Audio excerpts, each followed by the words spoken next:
Greetings, children of the screen. Your friendly neighborhood nerd scum here once again, and today I am joined by Old Man Logan. And we are here to talk about Action Comics number 1000. Whoop whoop. That's right, guys. It comes out today. You should be hearing this, or at least I'm posting this around midnight. It comes out today. There are a plethora of beautiful, amazing covers, and it has really talented names working on it, such as Dan Jurgens, Norman Rampand, Peter J. Tomasi with Patrick Gleason. Let's see, they got John Romita Jr. and Danny Meeke, Marv Wolfman and Kurt Swan. You guys know I suck at names, so please bear with me on some of these.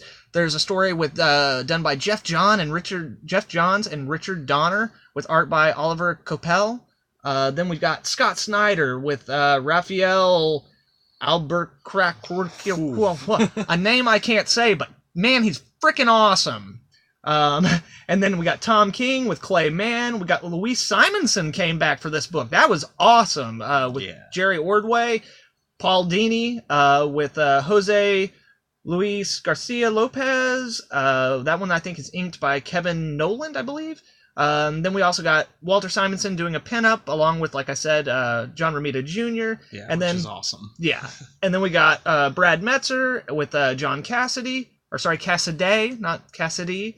And then finally we have Brian Michael Bendis with Jim Lee. And then on that one we got inks by Scott Williams with colors by Alex Sinclair and then letters by Corey Petit, I believe is the gentleman's name on that one. But as I was saying, just a virtual cornucopia of awesome artists, many of whom have done really great Superman work in the past, and they all came back to celebrate the 80 years of Superman with issue 1000 of Action Comics.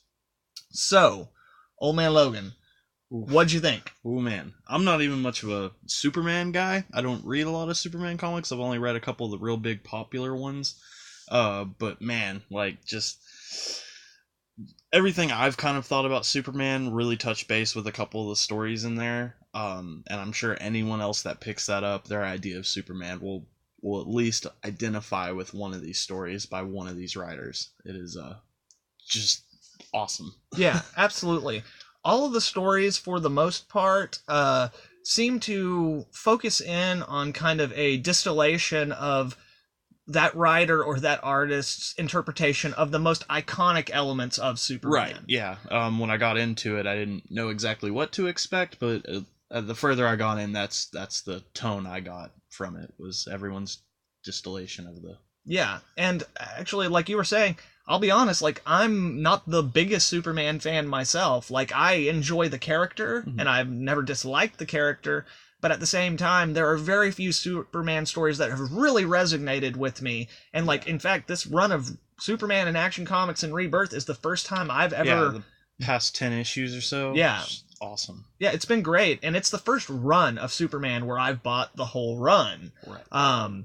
But yeah, this story manages... What's really great about that, too, is that, if you are a diehard Superman fan, there's lots of things for you in there. Yes. But in the general storytelling and the way that they present the character, it is so iconic that anyone who has a vague understanding of Superman could pick this book up and immensely enjoy it. Yes, from the animated series to just the TV shows or anything. Or even, the old TV show with George Reeves, or, even if it's, the Richard Donner movie. Right. Whatever Superman you love, unless it's the most recent movie incarnations, or, the New 52. And the New 52 Superman gets a moment in this book, a couple of them, actually. Yeah. But... it's really, that was such a departure from the core concept of how Superman normally behaves and his own personality. It's not focused on as much. Right. So this really is a book for everybody to celebrate Superman. And it works fantastically in that way. So what was your favorite story, you think? Stories? There was at least two that really stuck out. I love Tomasi's, where it just kind of gives you the whole grand scheme of Superman. You get to see your different iterations, which I recognize quite a few, even as someone that doesn't, like I said, read or know a whole lot about Superman other than some of the stories.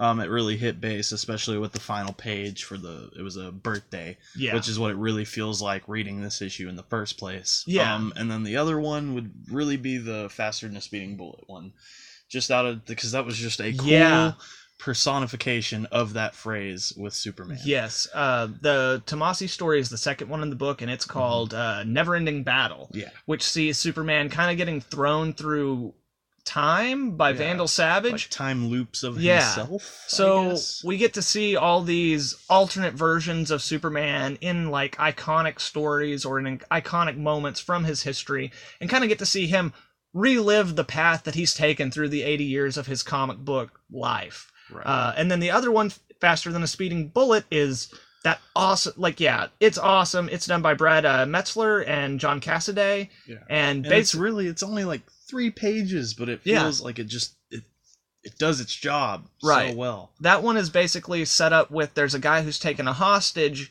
and Superman can see and hear them from the distance, and he knows the guy's about to shoot this woman who's his hostage, and Superman doesn't think he can make it in time. And like the whole thing is like Superman breaking down his own thought process through every step of this as he's trying but feels like he cannot make it in time. Right. Saying he can, like, he breaks it down in like attoseconds, and then he's going supersonic as he's breaking these thoughts down, and it just does a really good job of catching that moment. Yeah, and I would actually say that, like, for me personally, that one, Faster Than a Speeding Bullet, was my favorite. Oh, really? Okay. Yeah, that was my favorite out of this, and my second favorite, weirdly, even though Superman kind of has very little going on it, is actually The Car, which is the one done by Jeff Johns. Mm-hmm. And also, like, I don't know if you know, but, like, that's done by Jeff Johns and Richard Donner, Richard Donner being the guy who directed the first Superman movie. Oh, okay. Because Jeff Johns started off, like, his first, like, big job in any kind of entertainment industry was as that guy's assistant. Okay.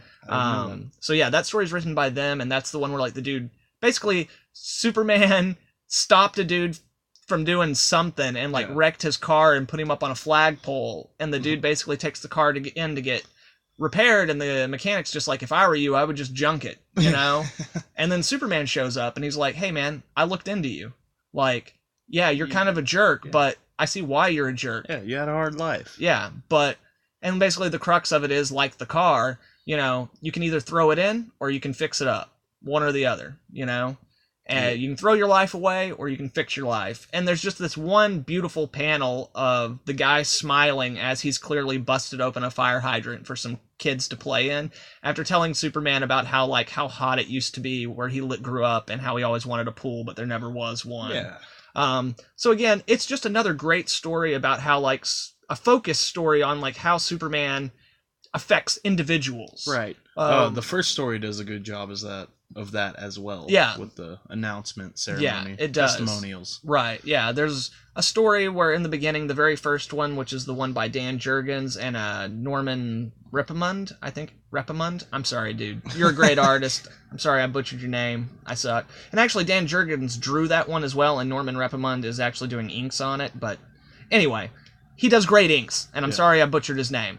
But yeah, that story basically is the city of Metropolis having like a Superman Appreciation Day. Yeah. You know, and we could hear a bunch of testimonials from other people about Superman, including like a guy who was a criminal who Superman gave him every benefit of the doubt, and he tried to help him as opposed to just lock him away in jail, you know? Right. And then, which one was it? Oh man, it was, Is that the same? Is that the one that ends basically with the idea of? Oh no! That's the Speeding Bullet one. Yeah, the Speeding Bullet one has my best. That's why I think I liked the passionate part, or the end where it's like, you know, everyone knows that you inspire people, but I know your greatest secret, Clark.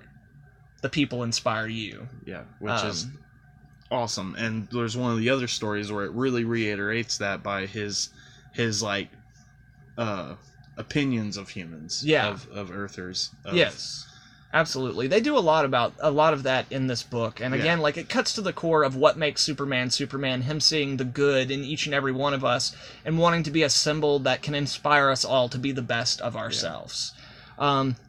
Other things that I liked, just as a kind of quasi-Superman fan, I loved seeing Bibbo. I take it that you weren't that familiar with Bibbo. I was not, no. So, like, they do use him in the Superman animated series, and it's a great version of him. Bibbo is just, like, a longshoreman who owns a little bar who frickin' loves Superman. That guy? Yeah. Superman. And they almost always, if they have a thought in their head, write him with that kind of, like, longshoreman voice. Yeah. Soups, what's up, man? You know, that kind of thing. And during the death of Superman, there was this amazing thing where, like, Bibbo, he wanted to help and fill in the gap that Superman had left, but, like, he's just a dude. Yeah. So, like, he puts on a Superman shirt, and he starts going and giving out food to the homeless and, like, helping people fix up. And then there's this point where he's handing out food, and this woman's, like, crying, and he's like, what's wrong? And she's like, my puppies, I thought there wasn't going to be any food for them, so I threw them in the river to put them out of their misery. Oh, yeah, it's kind of dark. And Bibbo's like, what the hell? And he jumps in the water and, like, grabs the bag or the box of the puppy. I can't remember if it's a bag. I think it's a bag. He grabs the bag, and, like, when he opens it up, all the puppies are dead. Oh, except for one. And it's a little white puppy.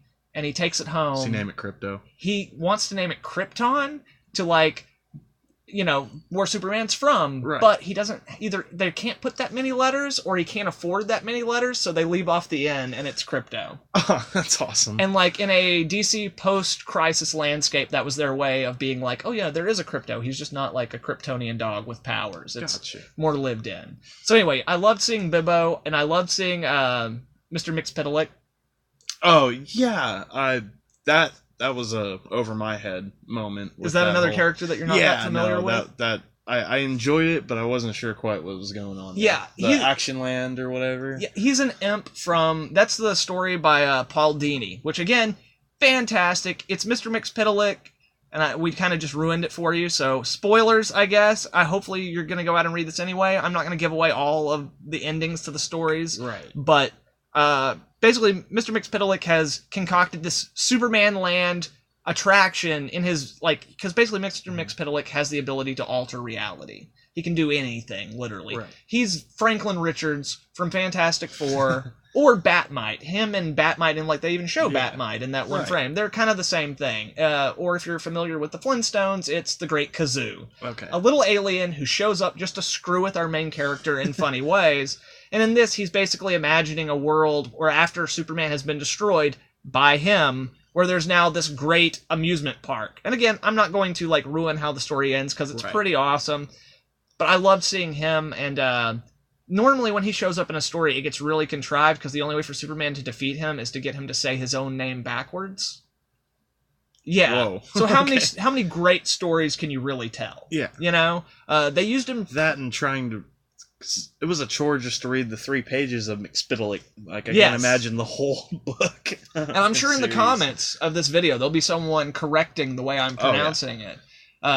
Which is why so many people just call him Mitzi or something like that, you know. Whatever the girl was calling him. Yeah, there's too many vowels. Yeah. There's too many vowels. Yeah. But anyway, it was great seeing him show up. And as we were saying, the issue or the story where he jumps through time, I loved seeing, like, the Golden Age costumes and all that kind of stuff. I was a little bummed out that they didn't bring out Electric Blue Superman. Yeah, but you did get full mullet. Yeah. And then, like, I love that they reduced, like, Superman, the last Reborn. 3 years into, like, one page where, like, New 52 Superman's way back there. You know? But you do get him. You do get him in that one.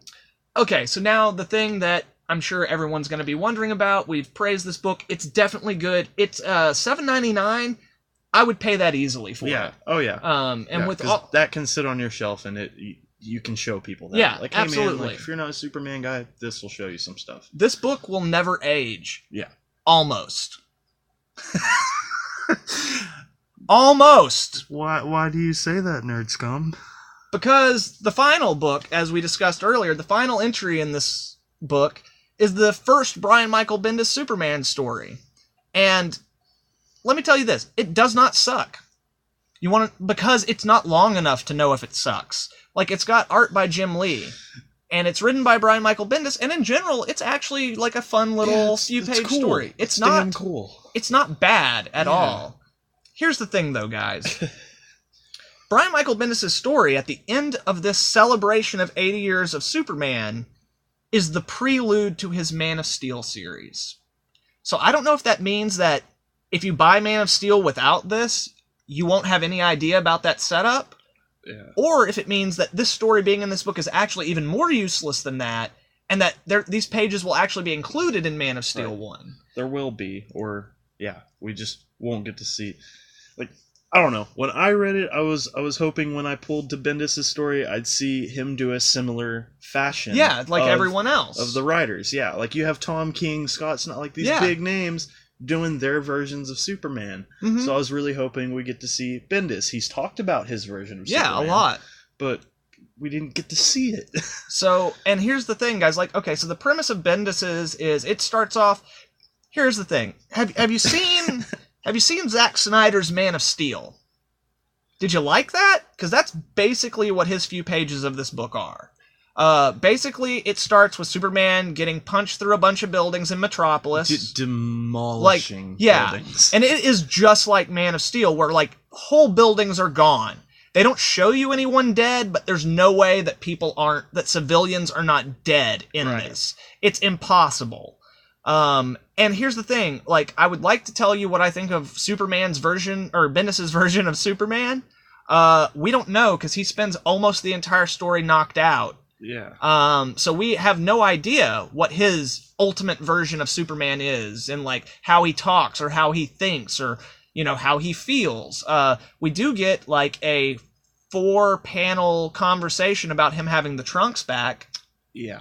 Which is, like, super Bendis-y. And again, it's not bad dialogue, guys. I don't want to say that this was bad. It's cool. The art's damn good. The Jim Lee art is amazing. Freaking cool. Like, the dialogue feels very fresh, and, like, that conversation is not a conversation I'm opposed to seeing. Yeah, no, I mean... My problem with it is the tone leading up? Yeah, well, not only that, like, it is the outlier. It's the only thing in this book that feels like it does not belong here. Yeah. It's the only thing that feels like it was shoehorned in here to make a big deal about Bendis being here now. You know? Yeah. And even though we've had double-page ads up till now. Yeah, which has been really frustrating also. Yes. So, like, based on what I see in here from Bendis, like, yeah, his Superman book, like, I'm definitely going to at least read the Man of Steel miniseries, which will start coming out before his actual Action Comics and Superman run. Yeah. I'm going to at least check it out, you know? Because, again, like, he's a great writer when he puts effort into it. And even, like, this story in of itself is not written poorly. If this was the setup for just his regular Superman book, and, like, I saw it when I opened the first page of Man of Steel or something like that, I would go with it, even though there's some retconning going on in here. That weird, like, there's mention of this new villain, and him having some hand in the destruction of Krypton, as well as him having been, like, a personal known adversary of Jor-El. Right, even though he's trying to distinguish, like, get rid of all Kryptonians. Yeah. So why would he try an alliance with? I don't think it was that he was a lion. I think he was fought him at some point. Oh, okay. But still, it's like, okay, is that pre-Rebirth Jor-El? Does this guy know that Jor-El is still alive, kicking around somewhere in the Rebirth universe? Does he know that? Like, if so, If so, are we gonna see Jor-El and Superman team up against him? Or like, what's going on with that? Yeah. And again, this is a celebration of 80 years of Superman, and you end it by retconning the core basis, his origin story. Yeah. You retcon his origin story in 5 or 6 pages at the end of a celebrate. Like, something about that just doesn't sit right with me. Especially, I totally agree. Again, not from a non-Superman reading mostly place, that just doesn't sit right, especially after reading stories like Tom King's and Scott Snyder's that have, like, a very emotional touch to it. Absolutely. You know, and you get through those and your emotions are kind of riled up in the character, and then you end on that. And right. And at the same time, here's the thing about, like, all the continuity or the retconning is that, like, here we don't know what continuity Bendis is going by, because anyone who's read a Bendis book can tell you he does not give a crap about continuity. Yeah. Bendis is just like Tom King in that he doesn't care what's going on in continuity. He doesn't care what someone else just did in a story that came out last week. He's going to do whatever he wants to do because screw you, he's Bendis. And the way that DC is embracing his arrival makes me feel like they're not going to do much to curb that. Yeah. So while his story was not bad by any stretch of the imagination, and it actually makes me kind of interested to read Man of Steel and stuff like that, it's the only thing in this book that is off. It's the only thing in this book that doesn't fit with the others. Yeah. They easily could have done an ad like they've done for Immortal Men and all the new DC comics coming out and put it in the back of one of the 999, Action Comics. You know, put it in the back of that as a something precursor. Yes. Not in this book. So anyway, guys, as we said, we spent enough time griping about those few things, but I know everyone's interested to see what Bendis is going to be like in DC Comics, so I thought we'd spend a few minutes on it. Do you have any final thoughts? Pick this up. I'm gonna pick up one, maybe two, because the variant covers are awesome. They have them from different iterations of different generations of the Superman, the different years, right? Yeah. 1950s, 60s, 70s. So that would be. I want to see them. I want to get them. Oh yeah. So. And you might also have to look online for some of those variant covers, because I know that like some of them are only available through Dynamic Forces, and then some of them are only available if your local shop decided to order 50 copies of Action Comics number 1000. So you might have to find some of those online, but there are some definite dope covers out there. But yeah, I'm with him. I highly recommend this. I'm getting one of several covers as well, even though, like I said, it's $7.99, but I really enjoyed it. And this is something too, because they have the square binding on it, you can set this on your bookshelf. Like, this doesn't have to just go in your long box. You can get a copy for your long box, but you can also get a copy for your bookshelf. Highly recommend this book. It was totally awesome. 100% agreed. Right on, guys. So thank you very much for watching today. If you like this video, please leave a like and share it with some friends. And if you're not subscribed, make sure to subscribe so you can check out all the dope content I'll have coming out later. I really appreciate you guys tuning in, and I really hope you go pick up Action Comics 1000. Thank you very much. This is Old Man Logan. Nerd Scum. Out. Out.